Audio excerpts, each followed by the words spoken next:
historia de España y sus recovecos. Hoy vamos a establecer un concepto que para mí es novedoso, el concepto de la historia intervenida. Cuando se utiliza la historia con fines exclusivamente políticos, se usa con mucha frecuencia trozos de la misma para que se conformen con la idea preconcebida que se quiere establecer, que se quiere sacar de esa historia. Por ejemplo, últimamente se ha obviado una parte muy importante de la historia de España y que hace referencia a los siglos XV al XVIII, es decir, lo que se ha denominado la monarquía católica o la monarquía o el imperio hispánico de Felipe II o el imperio universal de Carlos V. El tema y la cuestión empezó con la unión de la corona de Aragón y de Castilla por el matrimonio de los reyes católicos, es decir, de Isabel de Castilla y de Fernando de Aragón. Esa unión está siendo totalmente ocultada y no se destaca la importancia que tuvo para la creación de un concepto de Estado si queréis estatal o si queréis administrativo, fundamentalmente, en el que una sola corona, la de Carlos V o la de Felipe el Hermoso, reinó en ambos reinos y creó una unidad que está siendo soslayada últimamente en favor de una disgregación totalmente absurda.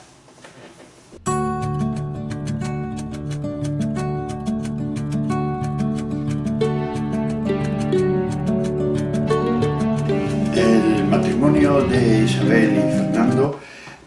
no ocurre por casualidad,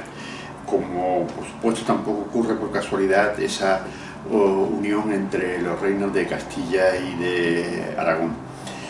Durante toda la Edad Media se habían ido produciendo enlaces matrimoniales entre la nobleza y la realeza de Castilla, León y de Aragón, que dieron como resultado la aparición de una familia, los Trastámaras, que llegaron en un momento determinado, tras el compromiso de Caspe,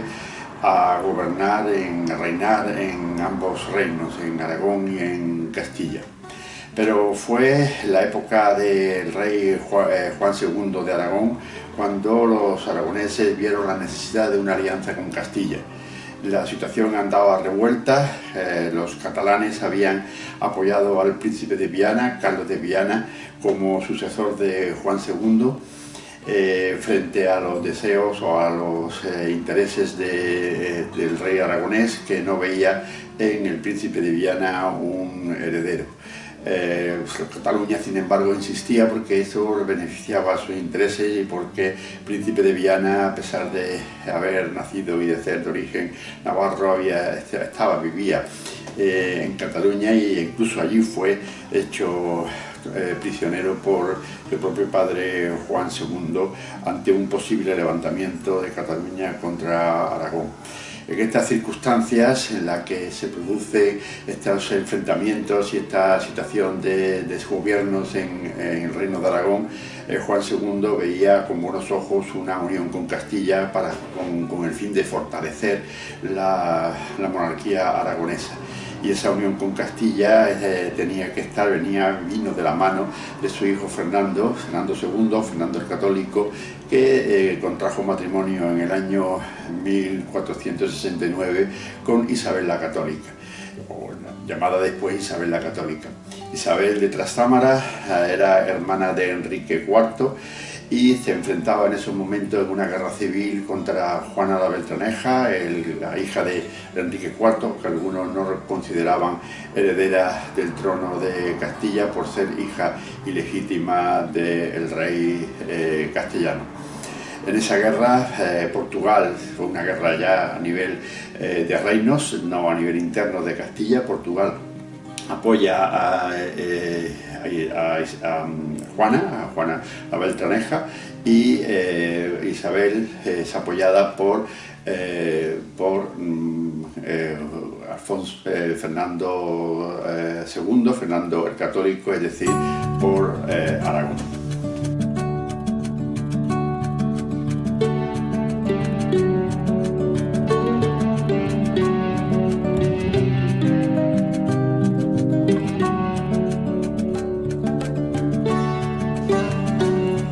A partir del Tratado de Alcasova de 1479, por el cual se reconoce a Isabel casada con Fernando el Católico como reina de Castilla, se produce ya una serie de hechos que nos dan la idea de la creación de un Estado, o por lo menos de hechos que se identifican como política de Estado. Vamos a remarcar algunos, quizás dos solamente en este caso. Hay muchos, por ejemplo, el hecho de que cuando muere Isabel la Católica, Fernando queda como gobernador de Castilla, junto con su hija Juana, la apodada Juana la Loca, y Felipe el Hermoso, ante la llegada de estos reyes procedentes de Alemania. Además, también cuando fallece Felipe el Hermoso, se vuelve a ser Fernando el Católico regente junto con Cisneros de Castilla, creándose ese concepto de política de Estado, de política única. Pero, repito, hay dos hechos que se conforman y configuran lo que podríamos decir una historia única, una historia unida de Castilla y Aragón, si bien sí es cierto que cada uno de los reinos mantuvieron sus instituciones. Pero en Aragón aparece, en Cataluña y en Valencia y en Baleares aparece la figura del virrey, que implica necesariamente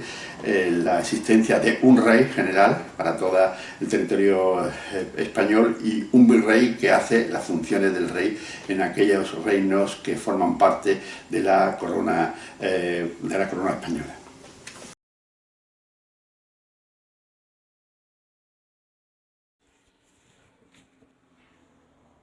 El primero de los hechos que demuestran que los reyes católicos hicieron una política de Estado fue la firma de la Concordia de Segovia en enero de 1475, por la que Isabel y Fernando tendrían el mismo derecho y poder tanto en el reino de Castilla como en el reino de Aragón. Este hecho no implica que Fernando tuviera en muchos momentos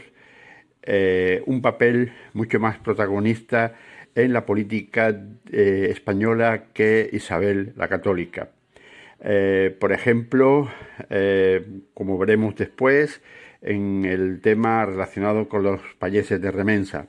o sobre todo cuando Isabel entra en una fase final de su vida en la que la enfermedad va corroyendo sus fuerzas y sus ánimos van decayendo. Isabel la Católica cede gran parte del protagonismo político a Fernando. De esta manera, Fernando el Católico, rey de Aragón y, por supuesto, también conde de Barcelona, se convierte prácticamente en la práctica, aunque no en el derecho ni en la política, se convierte en la práctica en un rey exclusivamente español.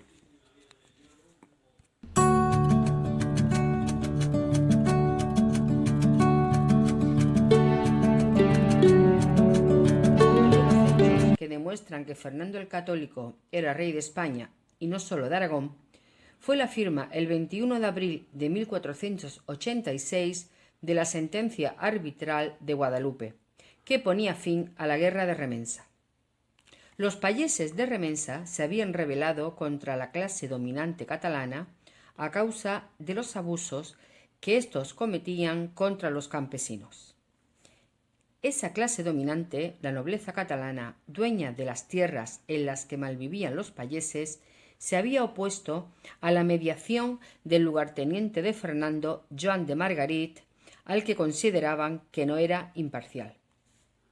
A principios de 1486, Fernando envió al noble castellano Íñigo López de Mendoza a Cataluña, consiguiendo un acuerdo entre la nobleza y el sindicato de payeses, a pesar de la oposición del Consell del Cent, partidario de acabar con el conflicto recurriendo al uso de la fuerza. Vicent Vive dice en referencia a López de Mendoza: mucho había avanzado Mendoza en pocos días, y aunque sus negociaciones se beneficiaron de lo sembrado poco antes por Margarit,